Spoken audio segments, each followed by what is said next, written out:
Before performing the lift, engage the brake on the bed, and then lower the rail on the side that will be receiving the lift, and make sure that the bed is at a safe working height.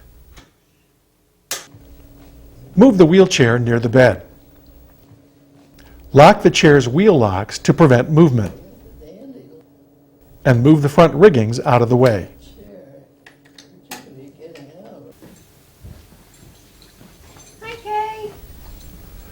Position the resident flat on their back in the center of the bed. Make sure the rail opposite you is raised. Position the sling next to the resident. Fold the sling in half lengthwise so that the smooth side is against itself and the bindings are on the outside. The bottom edge should be just above the resident's knees and the top edge should be slightly above the armpits. Explain that you're going to roll them side to side so that you can put the sling underneath them. To help you get in the wheelchair. So we're going to roll you side to side to help you get on the sling here. Have the resident lift the leg that is closest to you so that their foot is flat on the surface. Help them if they need it. Okay. Position one hand on the resident's elevated knee and the other hand under the resident's shoulder. Simultaneously push on the knee and lightly lift their shoulder. The resident will roll onto their side with relative ease. As the other caregiver holds the resident, push the sling underneath them. Roll the resident again onto their back. Then roll them over on their other side using the same technique. Smooth the sling out on the bed. Roll the resident again onto their back. Attach the chains or straps.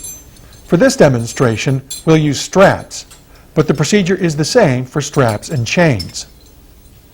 Insert the S-hooks through the support bars. Insert them so the open end is away from the resident.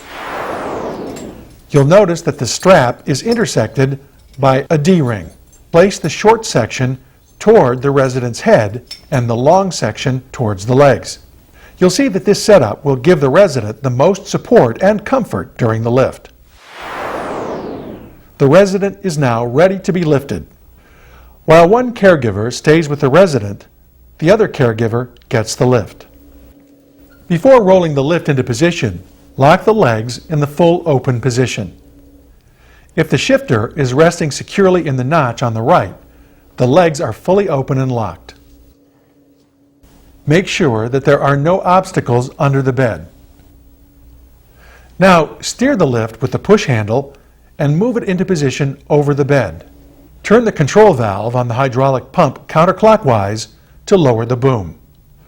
Lower it close enough to the resident so that you can attach the sling to the swivel bar.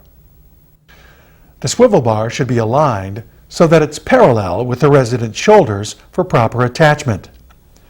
Keep the swivel bar away from the resident's head.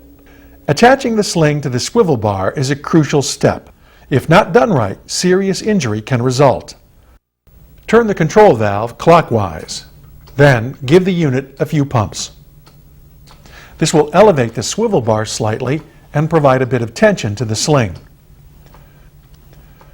Double check to make sure that both of the attachment points of the sling are secured to the swivel bar. If they're not, lower the sling and fix them. Now pump the unit several more times to lift the resident a few inches off the bed. When clear, gently swing their feet away from the bed. Use the steering handle to pull the lift away from the bed. Stand squarely behind the lift. Place both hands on the push handles and push. Never pull or push on the boom. Use the handles to push it into position over the wheelchair. Open the control valve to lower the patient onto the chair. Turn the resident so that their back is against the back of the wheelchair. The second caregiver should position themselves behind the wheelchair. The second caregiver should guide the resident so that their hips are as far back into the seat as possible. This will keep the resident from slumping in the chair. Remove the straps, pull the lift away.